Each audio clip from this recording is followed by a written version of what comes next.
कितना सुंदर कहा है अग्नि पुराण में, अगर कोई सत्कर्म कर रहे हो और बिल्कुल सच्चे मन से कर रहे हो, कोई यज्ञ कर रहे हो और सच्चे मन से कर रहे हो, कोई अनुष्ठान कर रहे हो सच्चे मन से कर रहे हो, और अगर जलवृष्टि हो जाए, समझ लेना भगवान ने स्वीकार कर लिया तुम्हारे अनुष्ठान को, तुम्हारे यज्ञ को, तुम्हारी कथा को शिव ने स्वीकार कर लिया, ये मान लिया। अग्नि पुराण कहती है कि हम अच्छा कार्य करें और जलवृष्टि हो तो समझ लो उसने स्वीकार कर। हाजिरी कैसे देगा परमात्मा? आकर तो देगा नहीं। भगवान शंकर यहाँ आके तो बोलेगा नहीं कि मैं खुश हो गया। भगवान शंकर ने तो गंगा जी को भेज के बता दिया मैं खुश हो गया, गंगा जी को भेज। और शीश गंगा की धार, गले सर्पों का हार, महादेवा भोले कैसे करूं तेरी सेवा। शीश गंगा की धार, गले सर्पों का हार, महादेवा भोले कैसे करूं तेरी सेवा। सच्चे मन से सेवा करी जाए तो शिव स्वीकार क्यों ना करे? मणि हंसा है, हरि के पांव में कांटा लगा है। हरि कह रहे हैं मणि मेरे पांव में कांटा लगा है, थोड़ा रुक जा। मणि रुक जा। मणि ने कहा कांटा लगा है, तू नाटक कर रहा है, चल मेरे साथ, जल्दी चल आगे बढ़। अब तो हरि से चला नहीं जा रहा, नीचे बैठ गया, शिव का नाम ले रहा है, शंकर का गुणगान कर रहा है, नमः शिवाय ओम नमः शिवाय जप रहा है, श्री शिवाय नमस्तुभ्यम बोल रहा है, पड़ा हुआ है। और मणि ने सोचा ये तो ऐसे ही बैठ गया, और मणि आगे बढ़ गया, थोड़ा आगे बढ़ा।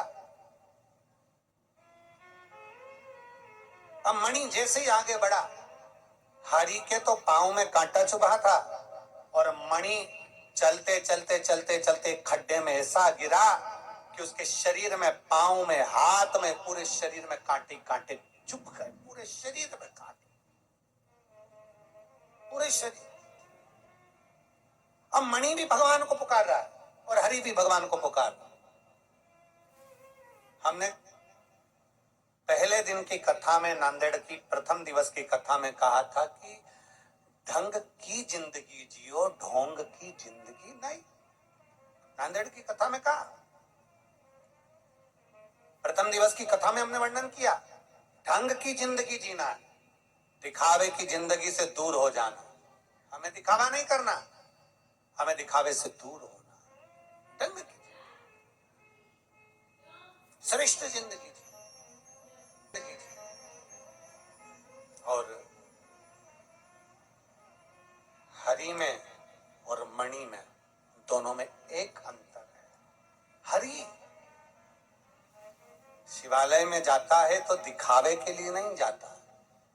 हरि शिवालय में जाता है तो भगवान शंकर के मंदिर में दिखाने के लिए नहीं जाता।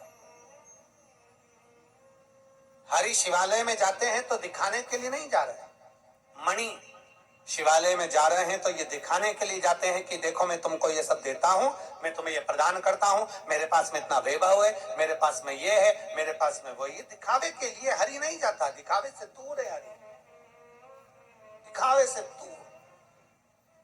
पुकारा दोनों ने, मणि भी शिव को पुकार रहे हैं और हरि भी शंकर को पुकार रहे हैं। और अंत समय प्रभु आना पड़ेगा, वचन दिया तो निभाना पड़ेगा।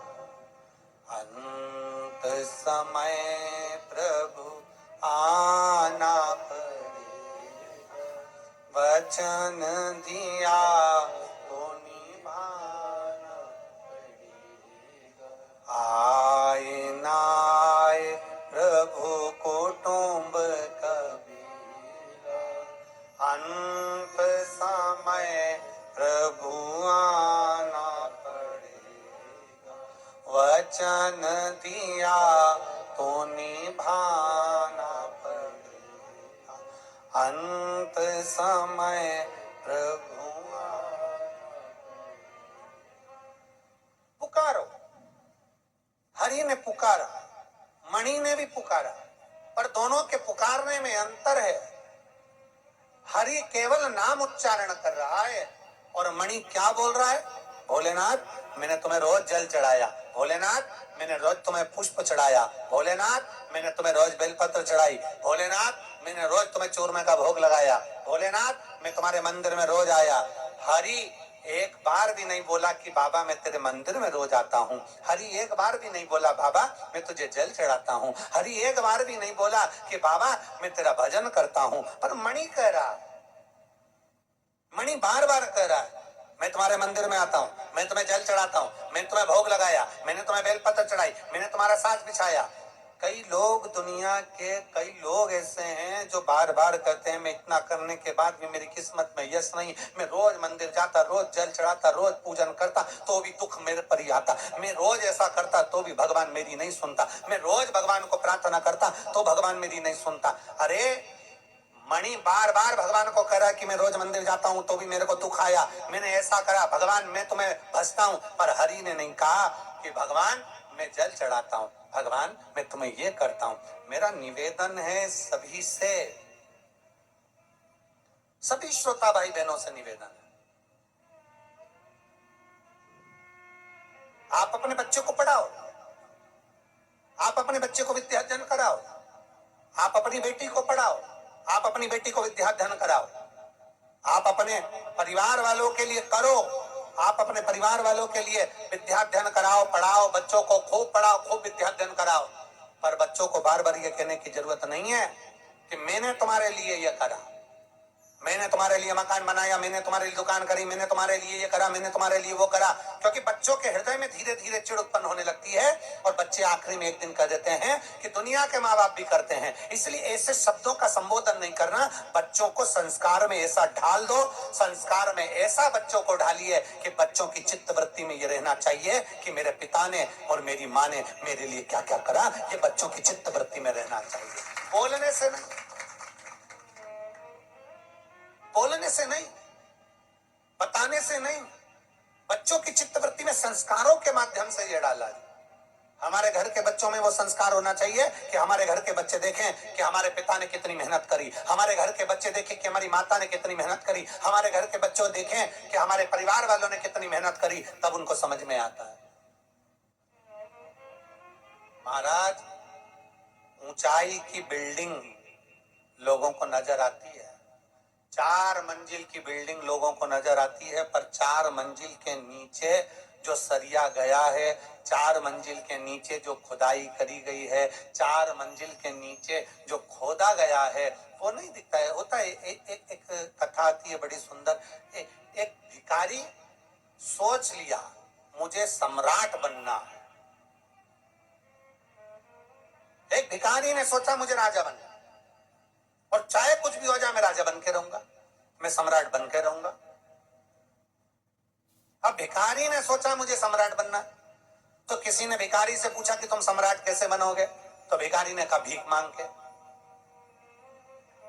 अरे भिखारी, भीख मांगकर कोई सम्राट बनता है क्या? पर मुझे बनना है। भिखारी ने चौराहे के पास में अपनी चादर बिछाई फटी हुई और बैठ गया भीख मांगने के लिए। भीख मांगता रहा, मांगता रहा, मांगता रहा, मांगता रहा, 10 साल, 15 साल, 20 साल, 25 साल, 30 साल, 40 साल भीख मांगता रहा, मांगता रहा, मांगता रहा, मांगता रहा। और एक दिन भीख मांगते मांगते मांगते मांगते मांगते मांगते उसकी अंतिम क्षण आ गया और भिखारी सीता राम हो गया। उसका सम्राट बनने की आशा, उसका राजा बनने की आशा उसके साथ ही मर गई, उसी के साथ समाप्त हो गई। भिखारी मर गया, भिखारी समाप्त हो गया। अब गांव के लोगों ने देखा, नगर के लोगों ने देखा कि भिखारी मर गया। भिखारी का कपड़ा फेंक दिया, भिखारी की चादर फेंक दी, भिखारी का सामान फेंक दिया। अब जिस जगह पर भिखारी सोता था, जिस जगह पर भिखारी पड़ा रहता था चौराहे पर, वो भिखारी ने उस जगह को इतना गंदा करके रखा था, इतना गंदा करके रखा था कि उसमें बदबू आ रही थी। अब बदबू आ रही थी तो उन्होंने तुरंत खुदाई वाले को बुलवाया और खुदाई करने के लिए कहा कि ये जमीन का ये टुकड़ा भिखारी बैठता था, इसमें बदबू आ रही, गंदगी हो रही है, इसने इतनी गंदगी कर दी, इसको उखाड़ दो, इसको फेंक दो, फेंको इसको।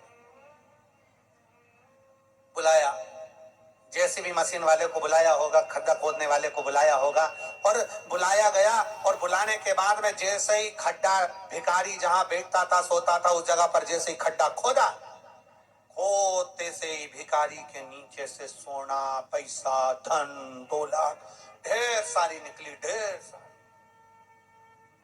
अब इतना सारा धन निकला तो नगर के लोगों ने सोचा कैसा भिखारी है, कैसा भिखारी। थोड़ा सा अगर नीचे खोद लेता और इतनी सारी दौलत उसे प्राप्त हो जाती तो वैसे ही सम्राट हो जाता। जिंदगी भर भीख मांगते मांगते मर गया, पर खुदाई नहीं करा, खोदा नहीं, और सम्राट बनने का आशा लेकर मर गया। थोड़ा सा खोदता तो उसमें से धन मिल जाता, धन मिल जाता तो सम्राट बन जाता। अर्थात शिव महापुराण की कथा कहती है हम भी ऐसे ही हैं, हम और आप सब एक जैसे हैं।